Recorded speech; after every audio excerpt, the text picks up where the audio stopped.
My brothers and sisters, and my beloved confreres,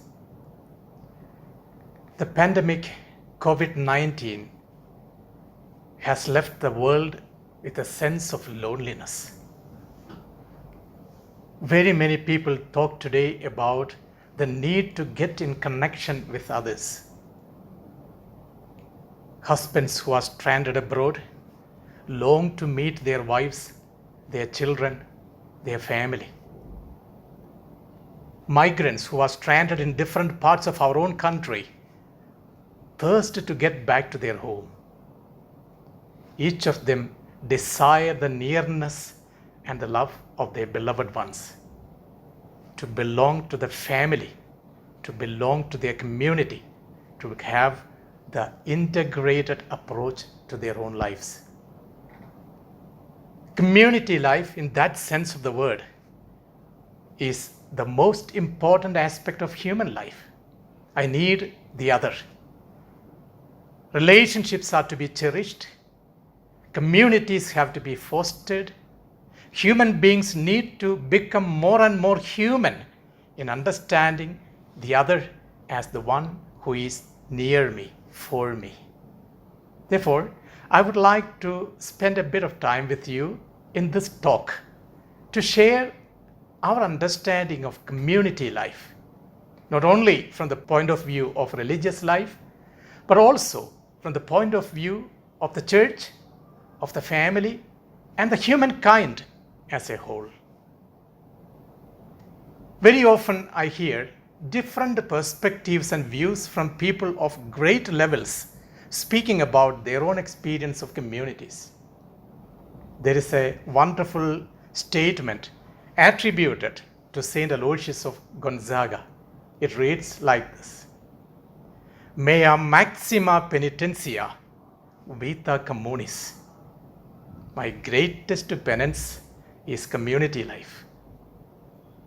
Perhaps, hailing from an aristocratic family, he was right in saying of his own experience in the community, some negative experiences for that matter. Jean-Paul Sartre would say, the other is a hell.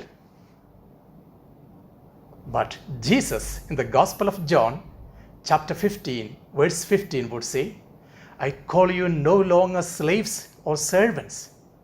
I call you friends. You share my life. Therefore, my brothers and sisters, in accordance with the experience and the vision that a person has about himself, about the other, about his dreams and goals, one makes statements about community life. But one thing is pertinent, important, and very, very clear. You and I can never live a solitary life. We need communities to live in, to share, to experience, and to integrate. Therefore, let me just have an understanding of this community life from the point of view of the Christian spirituality, ecclesiology, and the ecclesiastical understanding that we have about community life. It goes from the point of view of God, from the point of view of our human family life, from the point of view of our religious communities. One fundamental aspect of the Christian doctrine is God is absolutely one. EKAM EVADVITIYAM. One without a second. This is the fundamental aspect of Christian belief. God is one. Sat. Esse, the being. But an important aspect of this being, the Sat, is this Sat is also being together. Some Sat. If you take the book of Genesis, chapter 1, verse 26, we read there, God saying, let us make man in our own image. What does God say? Let us make man in our own image. And in Genesis 1:27, we read, He made man. On the one side, we see being together, one with the other. On the other side, the identity of God as one. God is one. But when we explain or try to understand the concept of God as one, we can never say that God is He, or God is it, or God is I. In the most viable way, when we understand God, we can only say like this: God is I, and I, and I. A tri-personal relationship, a communitarian aspect of God's existence. And there is no ahankara, there is no self-pride. Instead, there is only self-giving by God to the other. The Father gives Himself, except His identity, His being, totally to the Son and to the Spirit. The Son gives totally Himself, except His identity, to the Father and to the Spirit. And the Spirit gives Himself totally to the Father and to the Son, except His identity. God is one, but He is a being together. What we notice here is the whole creation, both animate and inanimate, have the semblance of this image of God in its own life. We looked at the galaxies of stars. There is not one star. There are many, many stars together.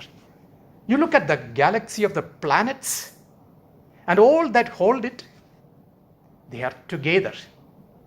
What makes a mountain is the steep hill, the heights, and the valleys. What makes a forest are the trees, small and big, the animals and the birds, the streams and rivers together. What even makes a human being is a beautifully arrayed molecules and atoms. It's a being together. One alone cannot exist, but they exist in coherence, in a sense of beauty. When coherence is there, there emerges beauty as a whole. It's in this context, my brothers and sisters, we need to understand how humanity needs to look at this coherence of living together as the principle of its life. In the book of Genesis, chapter 2, verse 18, God says, "It is not good for man to be alone." Therefore, God adds one more member to the humanity in order to have a friendship and love relationship developed among the human beings. Man is gifted with a woman, a partner, a life partner. And the book of Genesis would say, therefore, a man would leave his own family, his father and mother, and cleave to his wife, the woman. They are no more two, they are one. In the 1980s, I watched a film in which there is a beautiful song which attributes the importance and the goodness of family life, the togetherness of the husband and the wife. It goes like this in the vernacular. ഇരുമയാണെന്നാലും മനമൊന്നായി മരണം വരെയും നിങ്ങൾ പിരിയാതെ വസ്ത്രം നീയുടുപ്പിക്കാൻ മറക്കാതെ അപ്പം നീ അവൾക്കേകാൻ മടിക്കാതെ ആശ നിരാശകൾ ആജീവനാന്തവും പങ്കിട്ടു വാഴണമെന്നാളും. What a beautiful expression. Although you are two bodies, you shall never be separated until your death.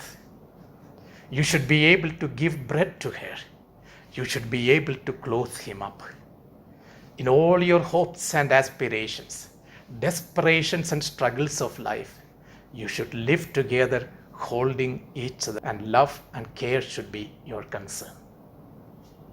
My brothers and sisters, is this concept of the unity of relationship and communion in the name of God happening today in our families?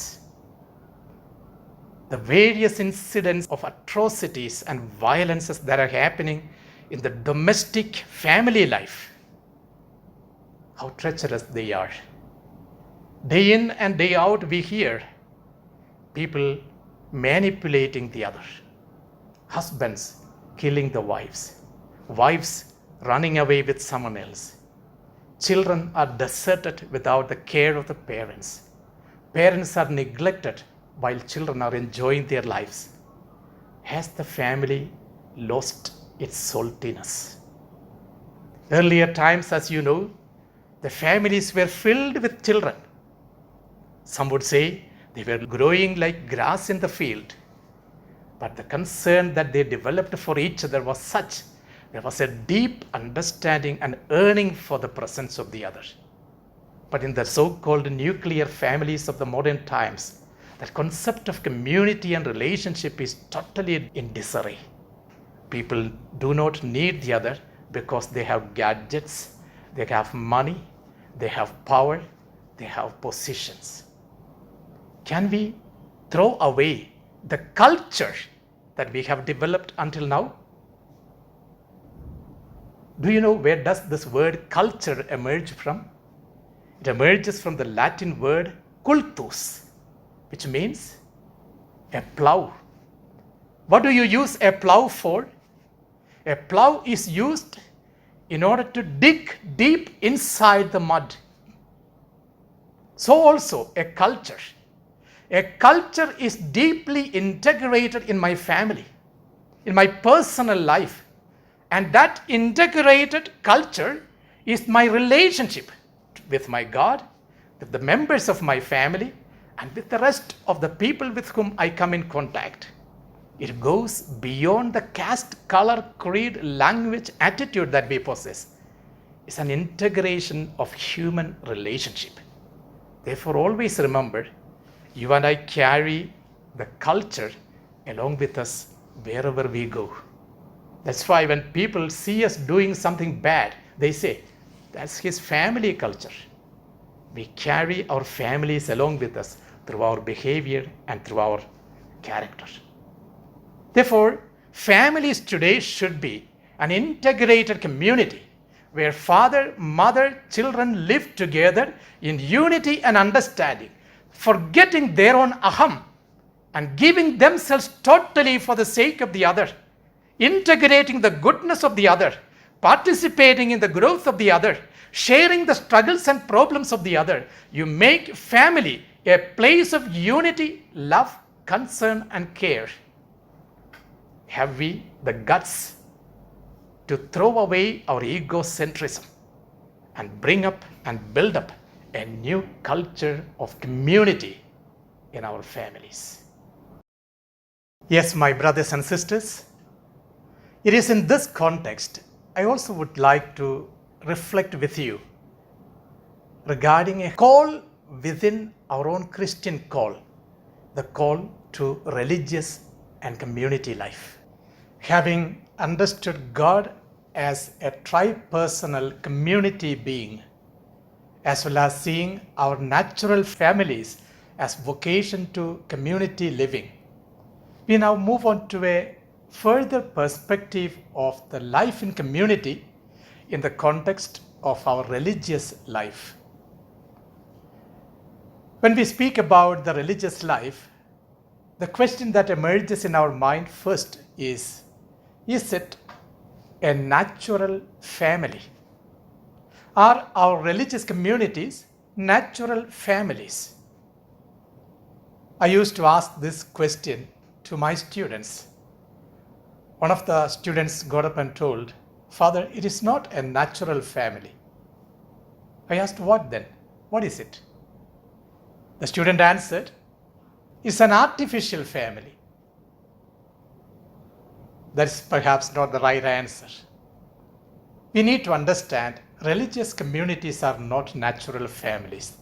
They are created families. Families which are created on the basis of the kingdom values. Religious communities are small and basic kingdom communities. And these communities are based on the providential care of God. What is the providential care of God? The providential care of God does not mean God will not permit difficulties and problems in our life. But in spite of the difficulties and problems we face in our life, our God will take care of us. And this fundamental belief that my God suffices is the foundational aspect of our religious communities. Therefore, religious communities are fundamentally a lifestyle based on spiritual bonding. A relationship that is created not because of the blood relationship, but because of the spiritual bonding that we have with one another. There is no boundary for religious community life. Jesus broke open the boundaries between heaven and earth. He broke open the boundaries between families. He broke open the boundaries between the nations. And that becomes the foundational dimension of the community life in religious life. A spiritual bonding based on two fundamental principles. And they are common goal and the recognition of the goodness of the other. Common goal and recognition of the goodness of the other. In the Gospel of Mark, chapter 3, we read a statement made by the evangelist. When Mary, together with her relatives, came to meet Jesus, Jesus makes a statement there. He asks, "Who is my mother? Who are my brothers and sisters? You who are hearing the word of God, you are my mother, my brother, and my sister." He is baptizing the natural relationship to go beyond boundaries. And that's exactly what Peter is asking in the Gospel of Mark, chapter 10. He asks, "Lord, what will be our future? We have left everything behind. We have left our families, our profession, and we have followed you." And the Lord says, "You will have life eternal." A further consequence of the lifestyle in that spiritual bonding is a life beyond boundaries. Do we have the courage to strive after these kingdom values? Do we have the guts to challenge ourselves to follow the values of the gospel? This is a constant striving towards something further. There are certain areas of life which we need to take care when we live in religious communities. First of all, we told we should have a common goal. The common goal in religious communities is God Himself. We do not have a different goal.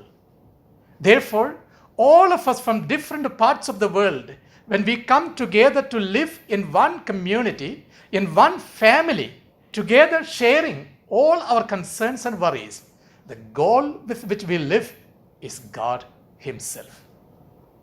Do we attach ourselves to Him personally as well as communities?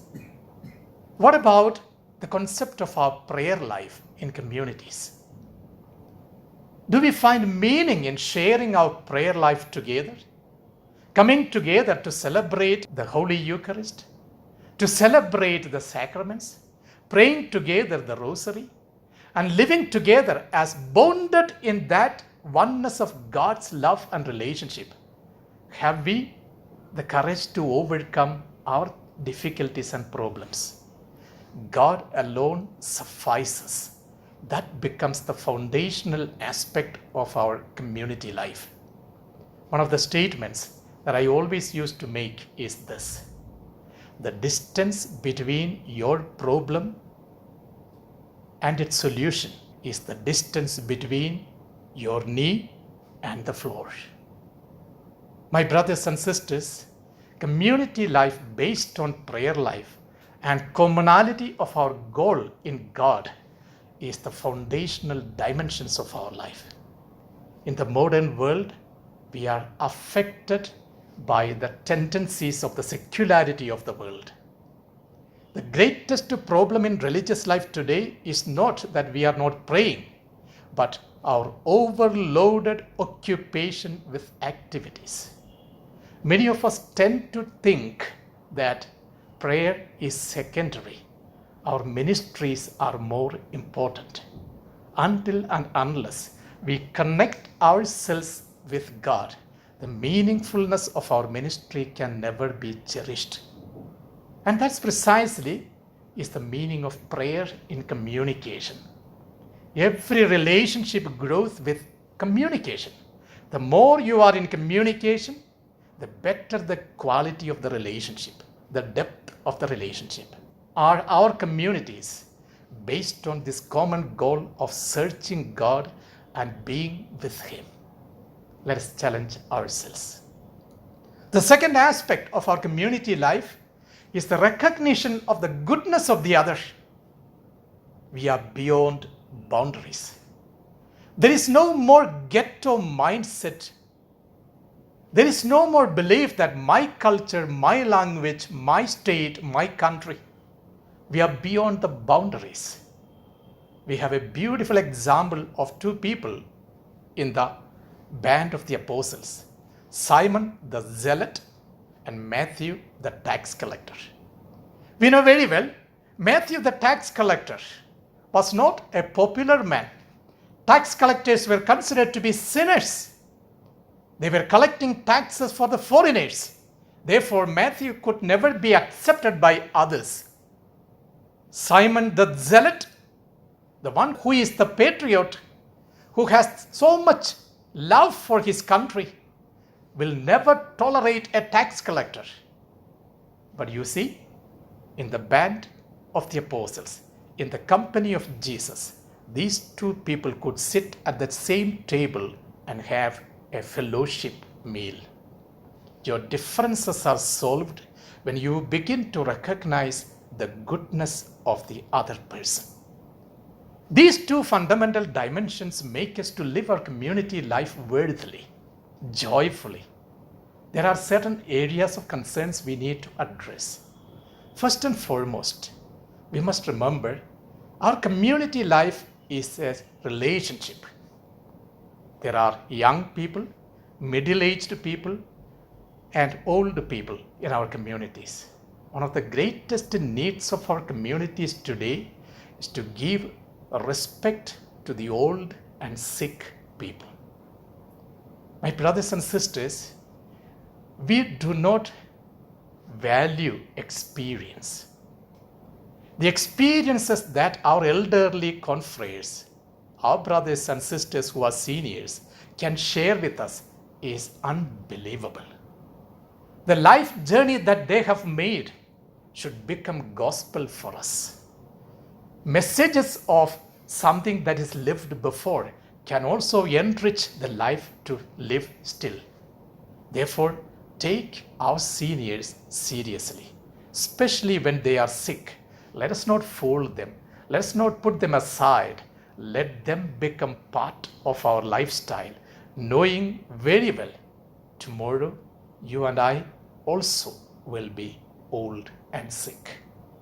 Concern and care for those who are old and fragile are very, very important in community life. Their presence can enliven our communities. Let us take care of them. A second aspect of our community life which we need to constantly strive for is the necessity to recognize everyone in the community. As I already told, we are beyond boundaries. We do our ministries in accordance perhaps with the qualifications that we have. Some are principals, some are parish priests, some are managers, some others are directors. All these are our external apostolic activities. But at the same time, to recognize the goodness of the other, who is perhaps in the sight of the society doing a menial job, is equally important. Can a principal today also participate in the household normal activities and works?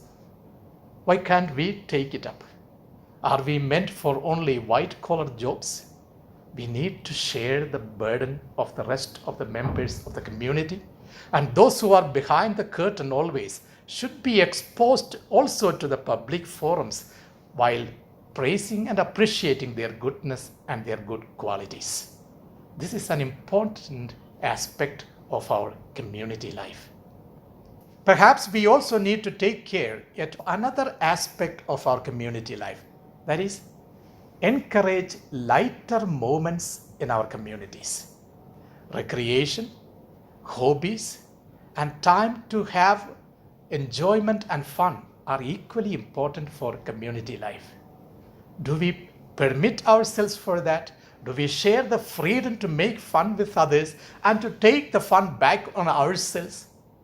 These are all important times of our personal relationship. My brothers and sisters, community life should not become a burden for us. Instead, it should become a boundaryless lifestyle. Finally, I would like to conclude with one area which is very important for our community life is a sense of forgiveness.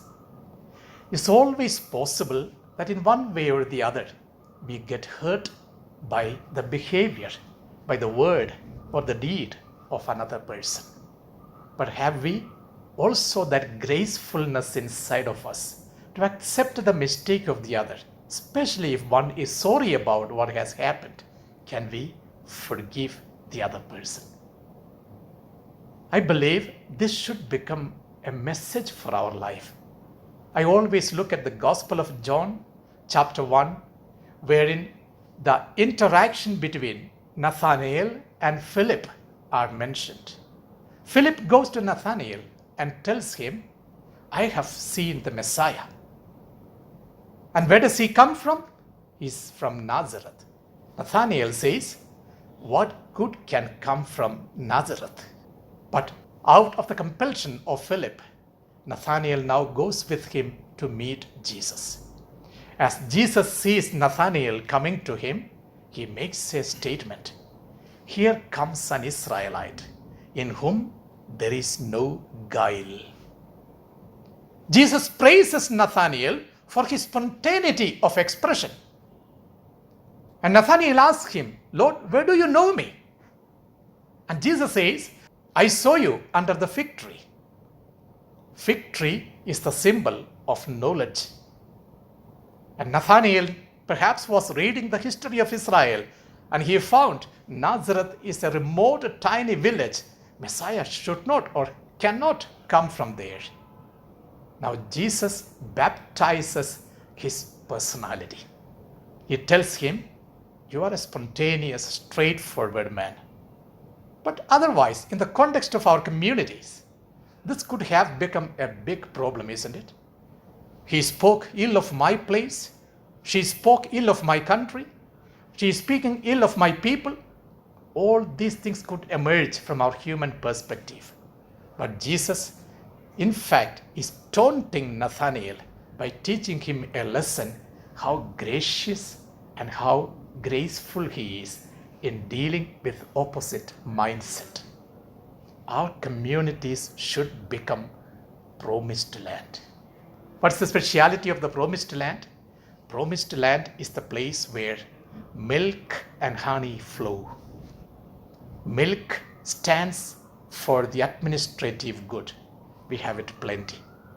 But honey is the symbol of the sweetness of living together. Do we lack it? My dear brothers and sisters, our vocation to live in religious community is a joyful celebration of a boundaryless lifestyle. Let's live it with a common goal and with the recognition of the goodness of the other. The tri-personal God, the Trinitarian God who lives in community, and our families which are made of a community bonding, and our religious life which is the foundational derivation of the spirit of the Trinitarian community, help us to proclaim the gospel values effectively in our times. Thank you.